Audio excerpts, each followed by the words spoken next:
श्रीमद् भगवत गीता।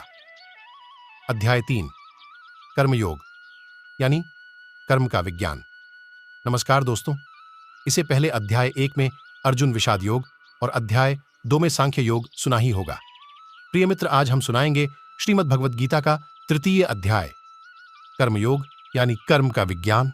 मित्रों, यदि अभी तक हमारी चैनल को सब्सक्राइब नहीं किया तो सब्सक्राइब कर देना। जय श्री कृष्ण। इस अध्याय में श्री कृष्ण यह समझाते हैं कि सभी जीव अपनी स्वाभाविक प्रकृति के गुणों के कारण कार्य करने के लिए बाध्य होते हैं और कोई भी प्राणी एक क्षण के लिए भी अकर्मा नहीं रह सकता। वे जो गेरुए वस्त्र धारण कर बाह्य रूप से वैराग्य प्रदर्शित करते हैं, लेकिन आंतरिक रूप से इंद्रिय विषयों के भोगों के प्रति आसक्ति रखते हैं, वे ढोंगी हैं। जो कर्मयोग का अनुपालन करते हुए बाह्य रूप से निरंतर कर्म करते रहते हैं, लेकिन उनमें आसक्त नहीं होते, वे उनसे श्रेष्ठ हैं। इसके बाद श्री कृष्ण इस पर बल देते हैं कि सभी जीवित प्राणियों को भगवान की सृष्टि की व्यवस्था के अभिन्न अंग के रूप में अपने दायित्वों का निर्वहन करना पड़ता है। जब हम भगवान के प्रति आभार व्यक्त करते हुए अपने कर्तव्यों का पालन करते हैं, तब ऐसे कर्म यज्ञ बन जाते हैं। यज्ञों का अनुष्ठान वास्तव में स्वर्ग के देवताओं को प्रसन्न करने के लिए किया जाता है और वे हमें सांसारिक सुख और समृद्धि प्रदान करते हैं। ऐसे यज्ञों के कारण वर्षा होती है और वर्षा से अन्न उत्पन्न होता है जो जीवन निर्वाह के लिए आवश्यक है। वे जो इस सृष्टि चक्र में अपने उत्तरदायित्व को स्वीकार नहीं करते, वे पापी हैं। वे केवल इंद्रिय सुख प्राप्त करने के लिए जीवित रहते हैं और उनका जीवन व्यर्थ हो जाता है। फिर आगे श्री कृष्ण कहते हैं कि शेष मानव जाति से भिन्न ऐसी प्रबुद्ध आत्माएं जो आत्मज्ञान में स्थित रहती हैं, वे शारीरिक उत्तरदायित्वों का पालन करने के लिए बाध्य नहीं होती, क्योंकि वे आत्मा के स्तर पर अपने उच्च दायित्वों का निर्वहन कर रही होती हैं। हालांकि वे अपने सामाजिक दायित्वों का त्याग कर देती हैं, जिससे सामान्य मनुष्यों के मन में असमंजस की भावना उत्पन्न होती है, जो महापुरुषों के पदचिह्नों पर चलना चाहते हैं। इसलिए ज्ञानी पुरुषों को संसार के अनुसरणार्थ उच्च आदर्श प्रस्तुत करने के लिए बिना किसी प्रयोजन और व्यक्तिगत लाभ के लिए निरंतर कर्म करना होगा। यह अज्ञानी को अपरिपक्व अवस्था में अपने नियत दायित्वों का त्याग करने से रोकेगा।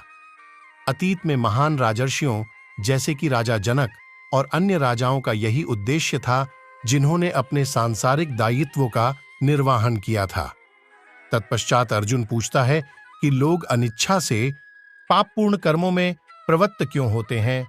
क्या उन्हें बलपूर्वक पाप कर्मों में लगाया जाता है? परम प्रभु श्री कृष्ण बताते हैं कि संसार का सर्वभक्षी पापपूर्ण शत्रु केवल काम वासना है। जिस प्रकार से अग्नि धुएं से ढकी रहती है, दर्पण धूल से ढका रहता है, उसी प्रकार से कामना मनुष्य के ज्ञान पर आवरण डाल देती है और उसकी बुद्धि का विनाश कर देती है। फिर श्री कृष्ण अर्जुन से आह्वान करते हैं कि वह इस कामना रूपी शत्रु का संहार कर दें, जो पाप का मूर्त रूप है, और अपनी इंद्रिय, मन और बुद्धि को वश में करें। दोस्तों, आइए जानते हैं इस अध्याय की 43 श्लोक के बारे में। अर्जुन ने कहा, हे जनार्दन, यदि आप बुद्धि को कर्म से श्रेष्ठ मानते हैं, तब फिर आप मुझे इस भीषण युद्ध में भाग लेने के लिए क्यों कहते हो? आपके अनेकार्थक उपदेशों से मेरी बुद्धि भ्रमित हो गई है। कृपया मुझे निश्चित रूप से कोई एक ऐसा मार्ग बताइए जो मेरे लिए सर्वाधिक लाभदायक हो। परम कृपालु भगवान ने कहा, हे निष्पाप अर्जुन, मैं पहले ही ज्ञानोदय की प्राप्ति के 2 मार्गों का वर्णन कर चुका हूं। ज्ञान योग उन मनुष्यों के लिए है जिनकी रुचि चिंतन में होती है, और कर्म योग उनके लिए है जिनकी रुचि कर्म करने में होती है। न तो कोई केवल कर्म से विमुख रहकर कमरफल से मुक्ति पा सकता है, और न केवल शारीरिक संन्यास लेकर ज्ञान में सिद्धावस्था प्राप्त कर सकता है। कोई भी मनुष्य एक क्षण के लिए अकर्मा नहीं रह सकता। वास्तव में सभी प्राणी प्रकृति द्वारा उत्पन्न 3 गुणों के अनुसार कर्म करने के लिए विवश होते हैं, जो अपनी कर्मेंद्रियों के बाह्य घटकों को तो नियंत्रित करते हैं, लेकिन मन से इंद्रियों के विषयों का चिंतन करते हैं। वे निस्संदेह स्वयं को धोखा देते हैं और पाखंडी कहलाते हैं। हे अर्जुन, लेकिन वे कर्मयोगी जो मन से अपनी ज्ञानेंद्रियों को नियंत्रित करते हैं और कर्मेंद्रियों से बिना किसी आसक्ति के कर्म में संलग्न रहते हैं, वे वास्तव में श्रेष्ठ हैं। इसलिए तुम्हें निर्धारित वैदिक कर्म करने चाहिए, क्योंकि निष्क्रिय रहने से कर्म करना श्रेष्ठ है। कर्म का त्याग करने से तुम्हारे शरीर का भरण पोषण संभव नहीं होगा। परमात्मा के लिए यज्ञ के रूप में कर्मों का निष्पादन करना चाहिए, अन्यथा कर्म इस भौतिक संसार में बंधन का कारण बनेंगे। इसलिए हे कुंती पुत्र, भगवान के सुख के लिए और फल की आसक्ति के बिना अपने नियत कर्म करो। सृष्टि के आरंभ में ब्रह्मा ने मानव जाति को उनके नियत कर्तव्यों सहित जन्म दिया और कहा, इन यज्ञों का धूमधाम से अनुष्ठान करने पर तुम्हें सुख समृद्धि प्राप्त होगी और इनसे तुम्हें सभी वांछित वस्तुएं प्राप्त होंगी। तुम्हारे द्वारा संपन्न किए गए यज्ञों से देवता प्रसन्न होंगे और मनुष्यों और देवताओं के मध्य सहयोग के परिणाम स्वरूप सभी को सुख समृद्धि प्राप्त होगी। तुम्हारे द्वारा संपन्न यज्ञों से प्रसन्न होकर देवता जीवन निर्वाह के लिए वांछित आवश्यक वस्तुएं प्रदान करेंगे, किंतु जो प्राप्त उपहारों को उनको अर्पित किए बिना भोगते हैं, वे वास्तव में चोर हैं। आध्यात्मिक मनोवृत्ति वाले जो भक्त पहले यज्ञ में अर्पित करने के पश्चात भोजन ग्रहण करते हैं, वे सभी प्रकार के पापों से मुक्त हो जाते हैं, किंतु जो अपनी इंद्रिय तृप्ति के लिए भोजन बनाते हैं, वे वास्तव में पाप अर्जित करते हैं। सभी लोग अन्न पर निर्भर हैं और अन्न वर्षा से उत्पन्न होता है। वर्षा यज्ञ का अनुष्ठान करने से होती है और यज्ञ निर्धारित कर्मों का पालन करने से संपन्न होता है। वेदों में सभी जीवों के लिए कर्म निश्चित किए गए हैं और वेद परब्रह्म भगवान से प्रकट हुए हैं। परिणाम स्वरूप सर्वव्यापक भगवान सभी यज्ञ कर्मों में नित्य व्याप्त रहते हैं। हे पार्थ, जो मनुष्य वेदों द्वारा स्थापित यज्ञ कर्म के चक्र का पालन करने के अपने दायित्व का निर्वाहन नहीं करते, वे पाप अर्जित करते हैं। वे केवल अपनी इंद्रियों की तृप्ति के लिए जीवित रहते हैं।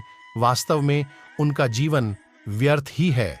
लेकिन जो मनुष्य आत्मानंद में स्थित रहते हैं तथा जो प्रबुद्ध और पूर्णतया आत्मसंतुष्ट होते हैं, उनके लिए कोई नियत कर्तव्य नहीं होता।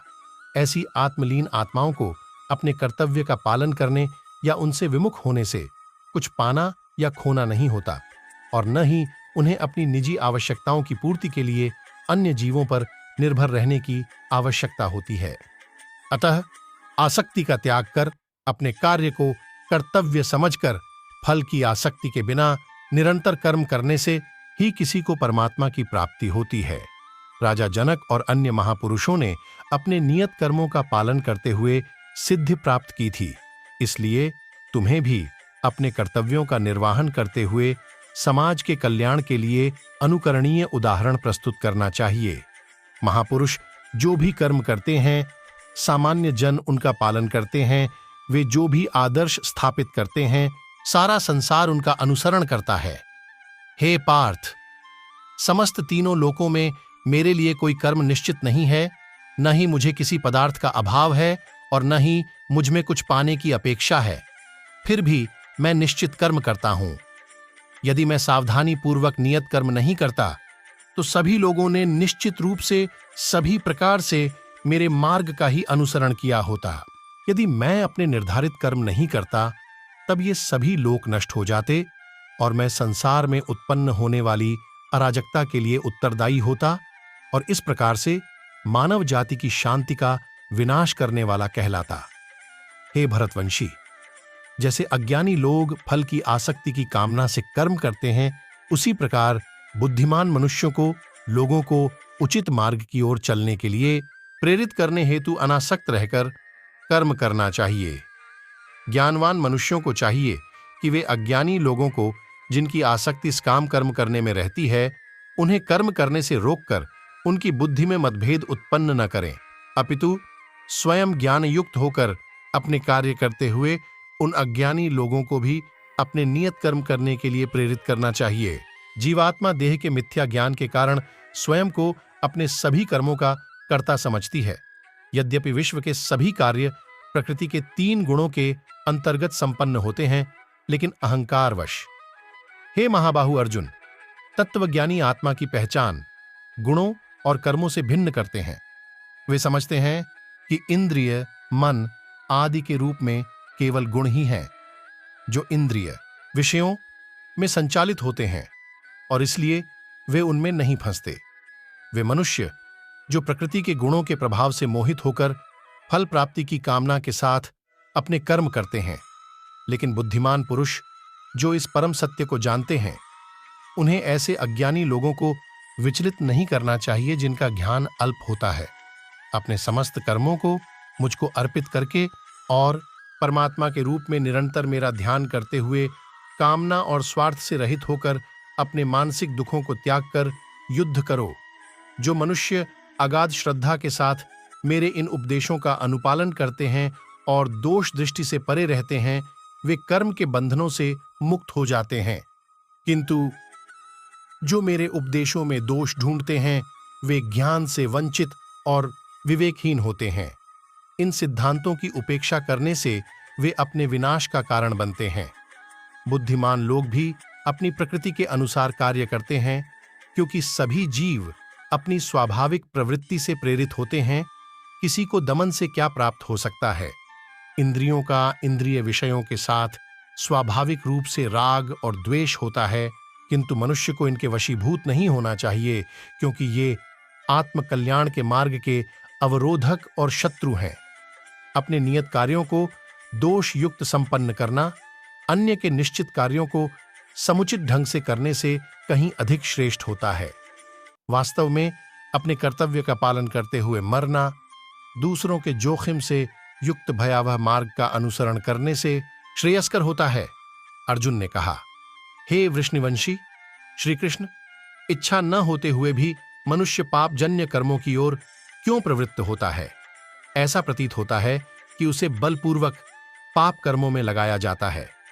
परमात्मा श्री कृष्ण कहते हैं, अकेली काम वासना जो रजोगुण के संपर्क में आने से उत्पन्न होती है और बाद में क्रोध का रूप धारण कर लेती है, इसे पाप के रूप में संसार का सर्वभक्षी शत्रु समझो। जैसे अग्नि धुएं से ढकी रहती है, दर्पण धूल से आवृत रहता है तथा भ्रूण गर्भाशय से अप्रकट रहता है, उसी प्रकार से कामनाओं के कारण मनुष्य के ज्ञान पर आवरण पड़ा रहता है। हे कुंती पुत्र, इस प्रकार ज्ञानी पुरुष का ज्ञान भी अतृप्त कामना रूपी नित्य शत्रु से आच्छादित रहता है, जो कभी संतुष्ट नहीं होता और अग्नि के समान जलता रहता है। इंद्रिय, मन और बुद्धि को कामना की प्रजनन भूमि कहा जाता है, जिनके द्वारा यह मनुष्य के ज्ञान को आच्छादित कर लेती है और देहधारियों को मोहित करती है। इसलिए हे भरतवंशियों में श्रेष्ठ, प्रारंभ से ही इन इंद्रियों को नियंत्रण में रखकर कामना रूपी शत्रु का वध कर डालो, जो पाप का मूर्त रूप तथा ज्ञान और आत्मबोध का विनाशक है।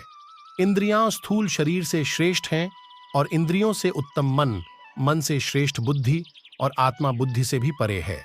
इस प्रकार हे महाबाहु, आत्मा को लौकिक बुद्धि से श्रेष्ठ जानकर अपनी इंद्रिय, मन और बुद्धि पर संयम रखो और आत्मज्ञान द्वारा कामरूपी दुर्जेय शत्रु का दमन करो।